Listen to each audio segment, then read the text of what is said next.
It's a fantastic show this year. I have been coming to ITB since 1981, even though I shouldn't admit that anymore.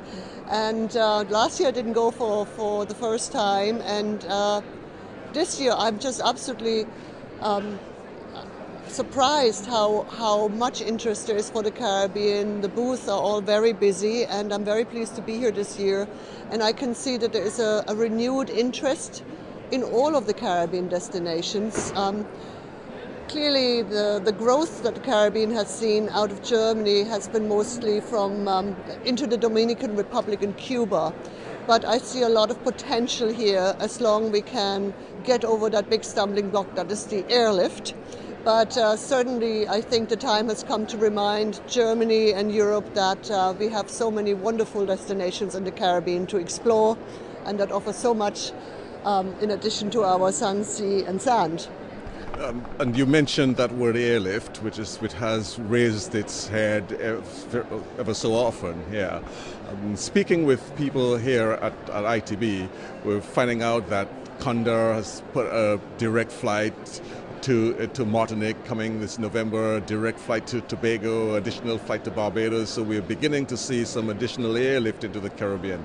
Must be good news for the Caribbean hotel and tourism sector, isn't it? I think we're delighted. Unfortunately, most of this airlift always comes just for the winter season, and to really fully develop a market, I think we need to see more year-round service. So whilst I'm certainly extremely pleased that we see new services, especially the one to Martinique and the reintroduction of Condor to St. Lucia, I would like to keep pushing forward and encourage airlines to consider flying year-round. There's a very interesting development now in Germany and Europe. I mean, those travelers that would have traditionally thought to go to Egypt or to Tunisia or even Turkey and Greece clearly are now very hesitant to do so.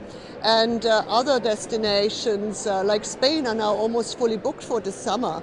So there is a tremendous opportunity for Caribbean hotels in the Caribbean as a whole to actually attract additional business out of Europe, because some travelers no longer go to the destinations they would have considered first of all. The problem again is, how do they get to the Caribbean? So this summer we have an opportunity. We should not give up and keep fighting for more airlift. You've mentioned, of course, that's one area, but you're very familiar with the German market. You're German yourself. I am German. I was German at some point in my life. What else, in addition to airlift, must the Caribbean do to attract even more Germans? And we did hear that last year there was a record number of Germans traveling to the Caribbean. Yeah. I believe last year's numbers were 805,000 travelers that left German airports for a Caribbean destination. I think that the marketing has been so strong in Germany by the Dominican Republic, by Cuba, that perhaps the German public has forgotten a little bit that the Caribbean does not exist only of those two islands, and that I think one of the opportunities for us is to highlight how much we offer the smaller islands, the nature, nature islands from hiking and walking, and I mean all these other wonderful attractions we offer. And that clearly we have luxury hotels, that we have small, quaint, privately owned guest houses, and that is another thing I love so much about the German market, that Germans traditionally don't just frequent one type of hotel. I keep knocking your microphone. But that German travelers are quite, they're used to traveling, they like an experience, and so they actually go off the beaten track, and they go into a guest house and they want to meet Caribbean nationals, and they want to hang out in town and have a rum punch. So that's what makes the German market so interesting for the Caribbean, because they really appreciate the whole spectrum of accommodation that we offer. So how optimistic are you that we can grow that market? Well, you see, again, having been in the Caribbean since 1980, in 1980 we had direct airlift from Luxembourg with Caribbean Airlines. We had direct non-stop flights with Bal Air from Zurich. So when I look at the Caribbean as I saw it in 1980, it was like in European hands. There were a lot of Europeans, a lot of Swiss.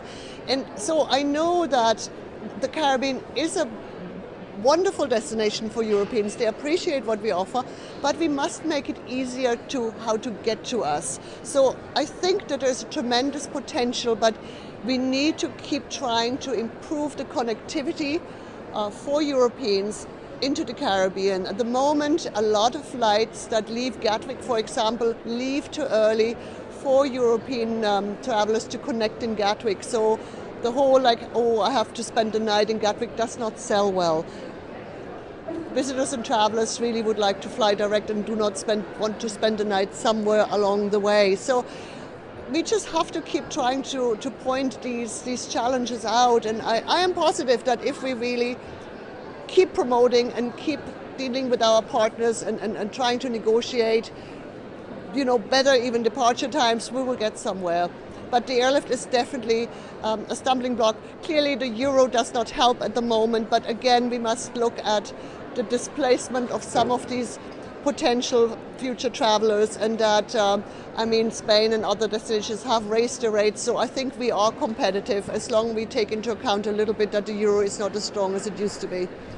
Tell us a bit about the performance of the Caribbean hotel and tourism sector. From my perspective, and I think from yours, Johnson, I think we've had an excellent year in 2015. We've seen growth. I am a little bit concerned about 2016, but for more, I would say, historical reasons. Historically, when we have a year where we see a presidential election in the United States, where we have Easter fall early, and where we also have Olympics, that usually has affected occupancy levels in the Caribbean. So whilst I think we will perform well, I do not necessarily expect that we will outshine the performance of 2015. If there's a modest growth, I'd be very pleased.